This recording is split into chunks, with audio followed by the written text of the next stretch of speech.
Hello and welcome back to the TV room. I'm looking inside the pet that was giving strange results.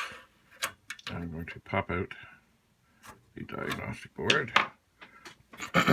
And then let's see how this works.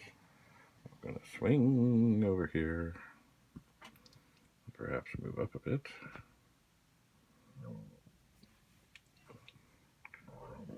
Excuse me. And then I will put the diagnostic board to this other pet here. Oh, I'm not lined up at all. Okay, now I'm lined up. And in she goes.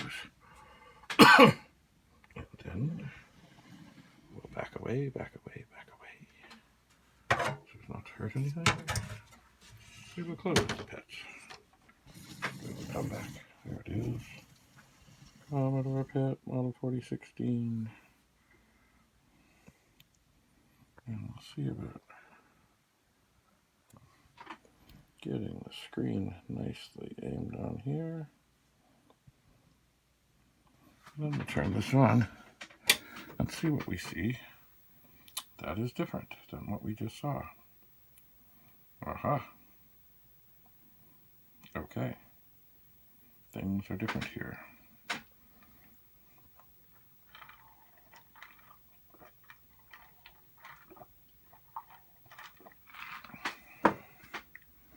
Things are different.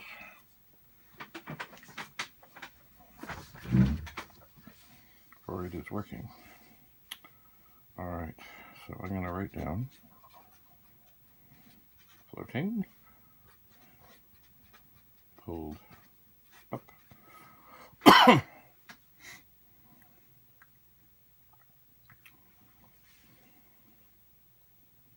and then see when we get back. This takes longer because, of course, it's actually running through everything here.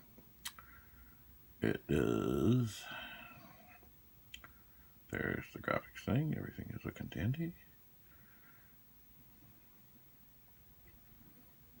Okay. Wait, oh, it's testing again. Okay. Oh, but it didn't show me the initial screen. Oh, maybe it doesn't go back there because it doesn't need to. But I suppose I will have to turn it off and see what I can see. I thought it went back. Maybe it only goes back when it fails. Let's see here. Are we going back to the opening screen?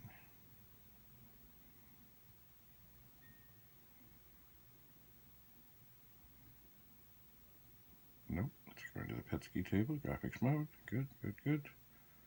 Petsky table, business mode. Good, good, good. Okay. So it is not going back to the opening screen. And that's really what I need to see. So I don't like turning things on and off, but I'm going to. And this says now, rest period, 713 milliseconds. Rest period, 713 milliseconds. And now we're on to testing. And that's all good.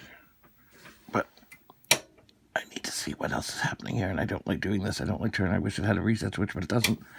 So, what do we got? Dip switch is setting. Okay.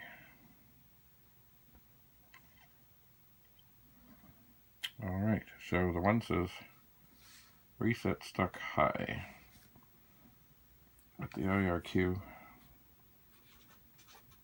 Q, OK. N, and I, OK. And the other things are interesting. So it does indeed very likely look like some sort of RAM something.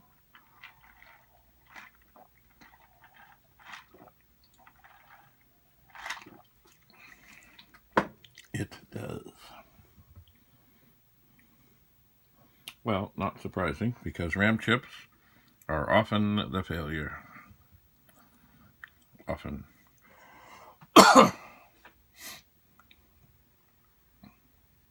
Often.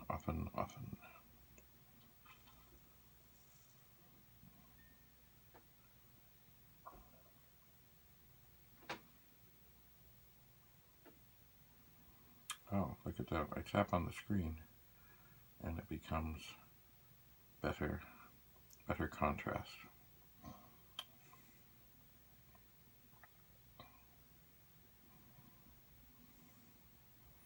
Alright, well,